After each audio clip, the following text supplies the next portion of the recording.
And we are on location at the Catholic Marketing Network for a very special interview with someone you all know, Teresa Tomeo. Good to see you again. Author Thank of you yet for another work. book. Thank you for always supporting my work. I greatly appreciate it. It's easy to support good things. It's God's Bucket List, Heaven's Surefire Way to Happiness in This Life and Beyond. Now, this is published by Image. Image, yeah. Now, that's a Doubleday related? Yeah, or it's what? actually Random House, Doubleday, yes. So they are kind of all gotten Yes, together. all gotten together. But this is a more mainstream press. Yeah. Is this your first one that's gone in that direction? That's what I'm hoping for. Right. That's the idea behind this, because the other books, which you've been so great in been helping me Catholic promote, press, very, very right. Catholic, and we had Ignatius Press and Ascension. Sure. Some of that has made a little bit of a crossover, especially noise, because it appeals to a lot of people out there about the media. Right. But for this, I was really thinking about the average Catholic, maybe in the pew, or maybe the fallen away Catholic, who still believes in God, but is not so sure how to really find what God wants from their life. Okay. And I think all of us go through that, regardless of where we're at in our faith. And so I'm really hoping that it'll reach that person who maybe is just I'm just not sure about things right now. So that was the idea, and that's why I wanted to pitch it to a different publisher this time. Now, God's all powerful. Why does he need?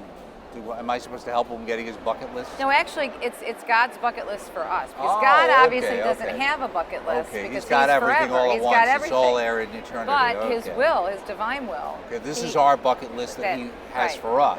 Right, exactly. That's why I originally had the title God's Bucket List for You, and my wonderful editor Gary said, well, that's good, but it hangs a little bit. So that's why we put in the subtitle of Heaven's Surefire Way to Happiness. Yeah, sure. So the idea is that all of us have goals and lists in mind, especially people my age. I'm in my early 50s now, and everybody seems to have a bucket list as you get close to retirement, which may be 10, 15, whatever years off. But my problem in my life was that I did have a bucket list, and I had a pretty big one, and I happened to achieve a lot of it very quickly. And then when I got to the end of that bucket list, it was like, okay, now what?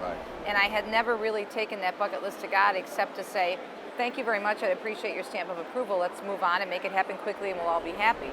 And that was just, my life fell apart, as you know, my testimony. Sure. And so what I try to encourage people to do is say, okay, if God, who's all powerful, all loving, all knowing, created us each individually, we're all unique, dignified in the image and likeness of God, and he has a special plan, what would that plan look like?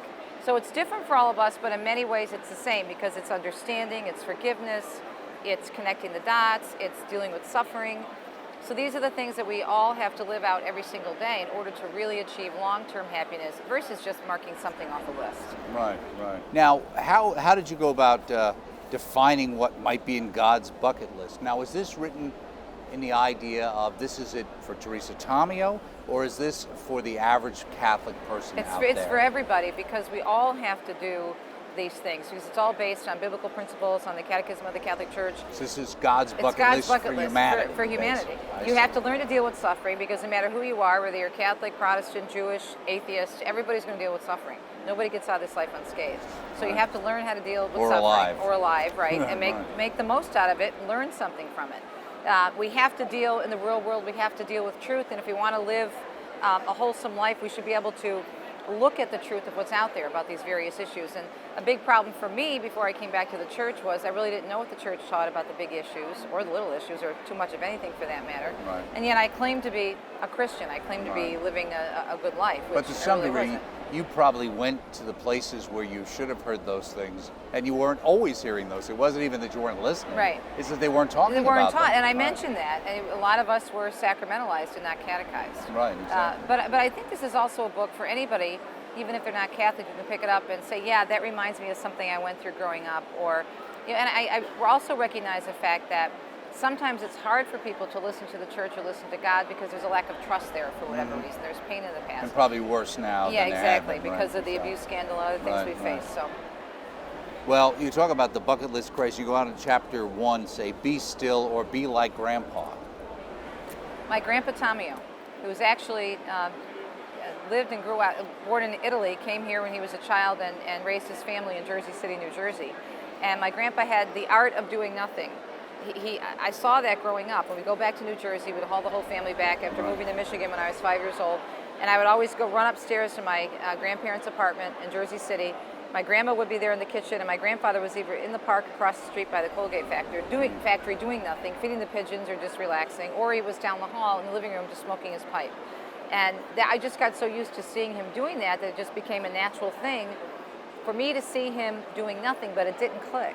It didn't click until I went to Italy the first time with my husband, and we noticed the habits of our grandparents sitting in the piazza. You know, you've been to Rome a gazillion times. The whole lifestyle is different there. Maybe a little bit more frenetic than it was 20 years ago, but still, it can take you 2 hours to get a bill in Italy for your dinner, but they'll let you sit there forever. It's the art of doing nothing, savoring the moment.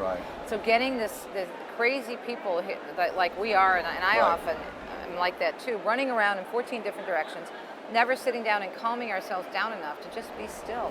Right, and I would think in the world we live today, like you're indicating, it's worse now than ever before with absolutely. all the devices. Right. I mean, sometimes, I like music and stuff like that, and sometimes I'll go to sit down and I realize I don't want to listen to anything. Right. I just want to hear nothing. Nothing. You need that stillness. And of course, when you have that stillness, that's your opportunity to reflect and think about God. And when things are so noisy, it's not that God's not talking, you just can't hear him. Exactly. Benedict, and I quote him in there, he said, we can no longer hear God. There are too many frequencies filling our ears. It was a quote I had on my book, Noise. And I think that's true for all of us, even those of us in the Catholic world. We can be too busy doing the work of God and not really knowing if that's what God wants us to do in the first place. So really just slowing down, being still, and knowing that he is God, and giving ourselves time to reflect and hear from him. Chapter 2 is Think Vocation, Vocation, Vocation. And you say, how would you define vocation? According to Merriam-Webster, vocation can be defined called the religious life, entry to the priesthood religious life, the work in which someone is employed, special function of an individual or group. Why did you bother putting that in there? Why did we need to have that in talking about vocation? Most people would think it's a religious vocation. Because we all have vocation, and sometimes we have multiple vocations. I'm a vocation my vocation is a wife also, in addition to being a host, talk show host, and an author. So, and I think people automatically, as you said, think vocation, they think the religious life. That could be true. But even in the religious life, there could be another vocation as well. Someone doing something else in another area of ministry outside of maybe their priesthood or their religious order. So we have to really understand, okay, what is God calling me to do, and what are my talents, what are my gifts, and how do I apply them? And when you know you've found your vocation or your calling, is when you're comfortable and there's peace that comes with it, and it feels like it's a natural extension of who you are. And I try to walk people through that process. Do you think in your own experience it's always important to make sure when you have your primary vocation, which clearly is as a wife, a spouse, because that's the sacramental part of your life. You gave each other that. The priest is a witness. This was something that was given, endowed by God, but given by the man and the woman joining together in that sacrament, to make sure that these other ancillary or supportive vocations or the next outward doesn't conflict with the primary one, right? Yeah, because it did conflict in my prior life before coming back to the church. That was a problem. Everything was on my career. That was it. I ignored everything else. My parents, my husband. It was all about the story. It was all about being first. It was all about the next award. It was all about working weekends. And so understanding those separate roles and then making them all work together.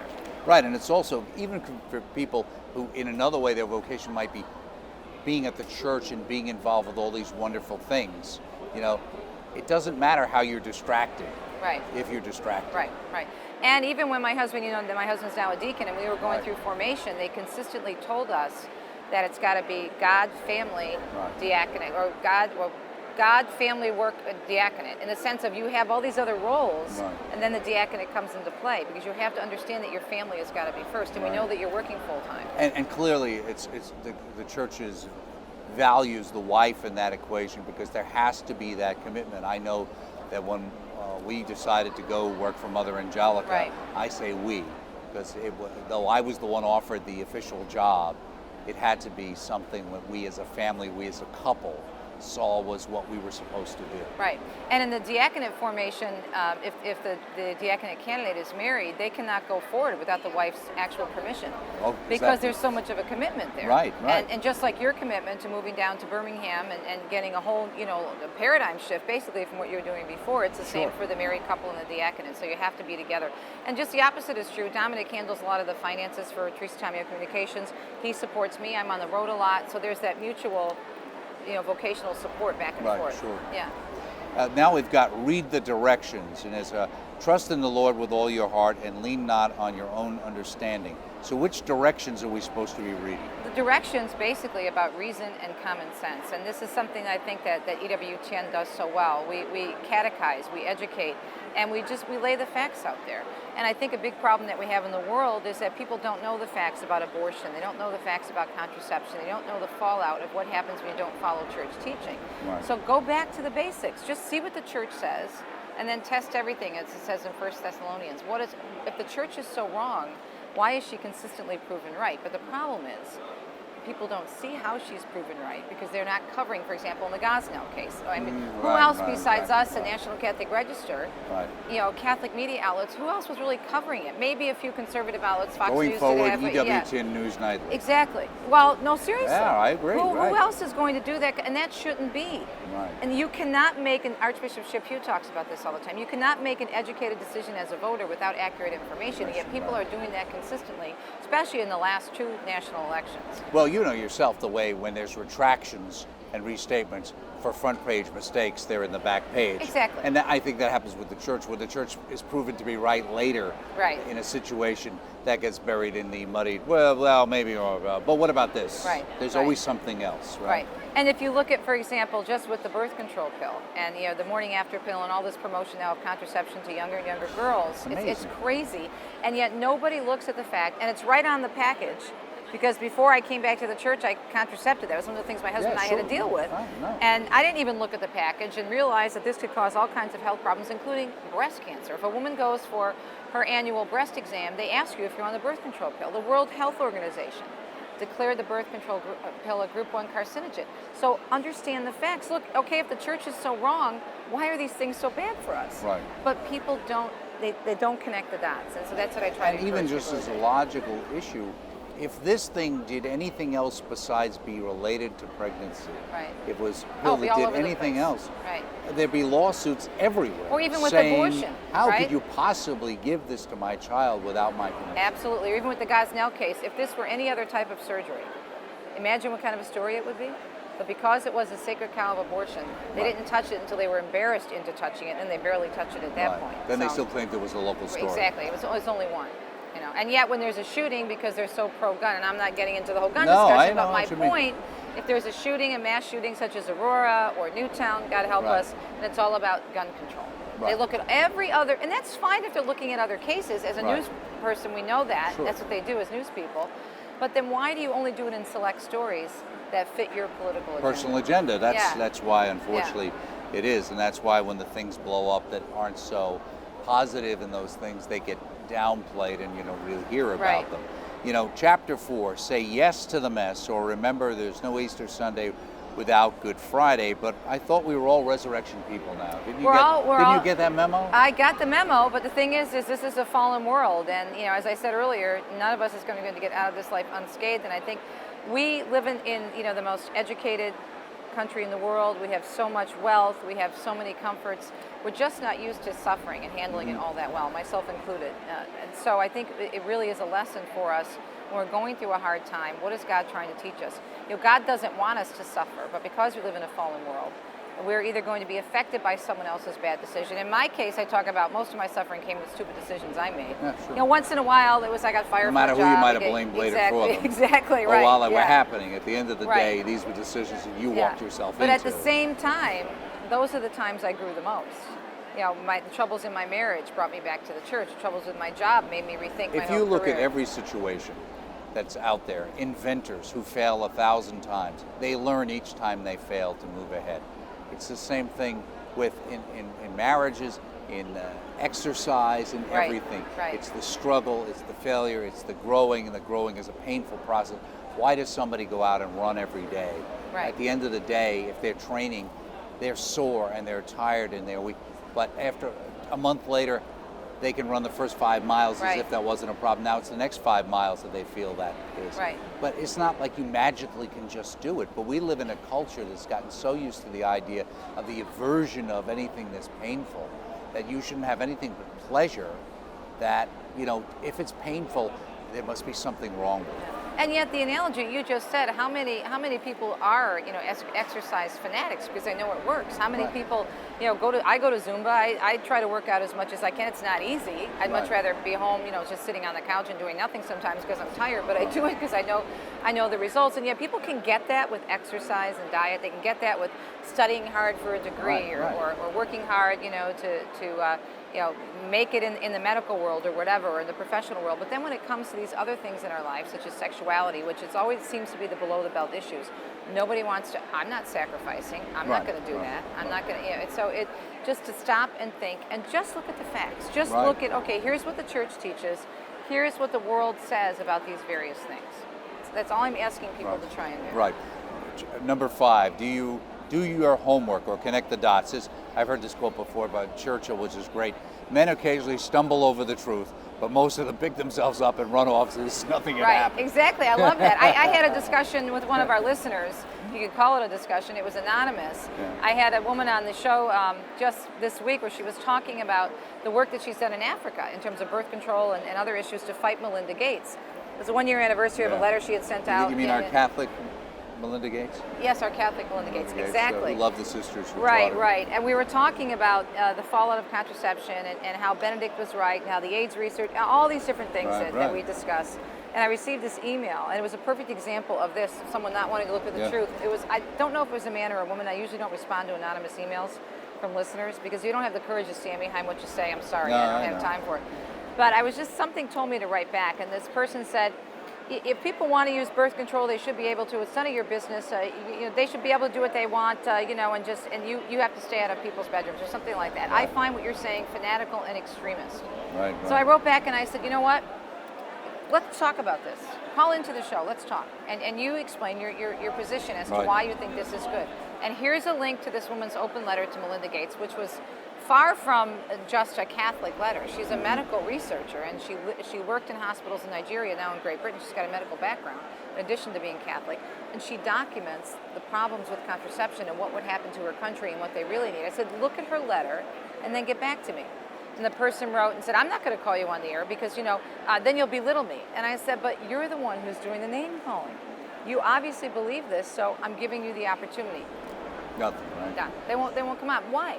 If you believe in something, let's sit down and discuss it. Let's hear your side. But look at the facts. Look at what I'm sharing with you.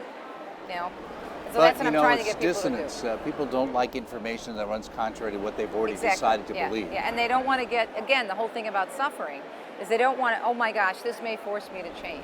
Force me to think about something. Yes, force me to think and force me actually maybe to live my life a little bit differently. Right. Yeah. Well, for somebody, when somebody invites them to go to church or go to a marriage encounter weekend or some other, a Cursillo or, charismatic renewal, some other kind of experiential thing, Acts or something else, they always say, well, what is the thing that holds people back? For the most part, it's the fear of change. Right.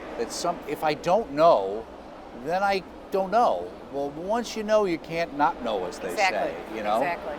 It's like, I always think of this as a great song by a Christian pop artist. She's one of my favorite singer-songwriters, Sarah Grove. She has a song called Painting Pictures of Egypt. She talks about the fact in coming into a relationship with Christ, the pain that she went through in letting go of the old world, and it would be so much easier to go back. But I keep painting pictures of Egypt. And what she was saying was, I keep leaving out the fact that I was a slave. Right. Even though we had manna, even though we had meat, even though we had these other things, I was a slave to the Egyptians. And now the Lord is leading me out of the desert, but because I don't have the leeks and the onions, I want to go back and be a slave again. And I think we do that a lot. It's the devil that we know is much safer than the devil that we don't know. Right. And if we don't look at, connect the dots, look at the facts, we can stay in that so-called comfortable place. Right, and we feel that if we somehow know the truth, we may not be able to live with that, and then we're going to have to change. I'm not sure. Yeah, but they're that's where I miserable really anyway, want to go. so why not look at it? You know what I mean? But it's what you said, you become comfortable in your misery. Right. You know what I mean? You Right. figure this is where, or you think this is what it is, or you anesthetize yourself in some way through drugs or alcohol, or whatever, pornography or something else in your life or sports 24 hours a day that distracts you, or watching some goofy TV show that makes you feel good about yourself because these people are such disasters in their own lives. You know? Like putting them up. It's like this constant putting up other people to make fun of them to make fools out of them so I can feel that I'm not as bad off as I thought I was. Well, there's actually research that shows that the reason people actually slow down on the freeway if there's a car accident is because of that factor of, oh gosh, it's at least I'm not there. I want to see what's happening, but it's not me. Right. That factor of I'm okay. Right. They're worse off. And then we me. usually try to figure out, well, they must have been speeding, or maybe they were drinking, or right. if something random happens, you say, well, they must have been selling drugs out of the house. We have to figure out, how do I separate myself from that happening to me? Right. So I don't feel threatened. Number 6 is take stock. We know what we are, but not what we may become. Quoteth William Shakespeare there. That is an opportunity to really reflect on where you've been and take stock every once in a while. And I really push in that chapter, one of the best ways to take stock, which is free, is confession. Right. And I try to go back to the basics and walk people through the steps of confession. That's one, and also working with a spiritual director is one of the best things, one of the hardest things sometimes, but it's also one of the best ways to find out, and it's free. You don't have to go to a psychiatrist. Right. You go and you confess, and there really is, we know because we're Catholic, it's proven actually that psychologically the confession is very, very good physically for people and also obviously for the soul. And it really, if you have a good confessor, it helps you look at yourself. Now, so that's the way in the chapter I really talk about the importance of, as we move along in life, if we want to progress in our relationship with other people, we work on it, we talk, we go on retreats for married couples, we go away for the weekend, and we talk about how things are going. Well, we need to be doing that in our spiritual life and where we're at. So that's what that chapter is about. Right. And I was thinking also with that whole idea of taking stock, where we really have to look at what we have and what our value system and what's important to us, and try to match up. Am I living? I know a marriage encounter, one of the things that they wrote down and said, how do you spend your time? You write it out. Now, list what the most important things in your life supposedly are. And, you compare the two of them and see they're almost inverted. Exactly. As to what you think is the most important as opposed to what you actually spend your time on. And your time is the best gauge of how, because that's you spending your life literally. That's what you mentioned before, is this whole idea of keeping ourselves in the dark, anesthetizing ourselves, watching television because it, maybe doing sports too much, whatever, getting involved in too many activities because it keeps you occupied. So again, you don't have to change.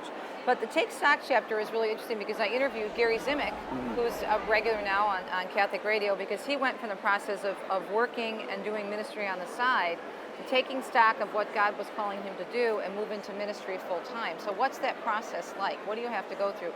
And is that right for you? What are the steps you need to take to see if God's calling you? And so the chapters kind of go back and forth and feed on each other in terms of always reflecting. Now, is your mother still alive? Yes, she is, 87 years old. Now, is she okay with chapter 7?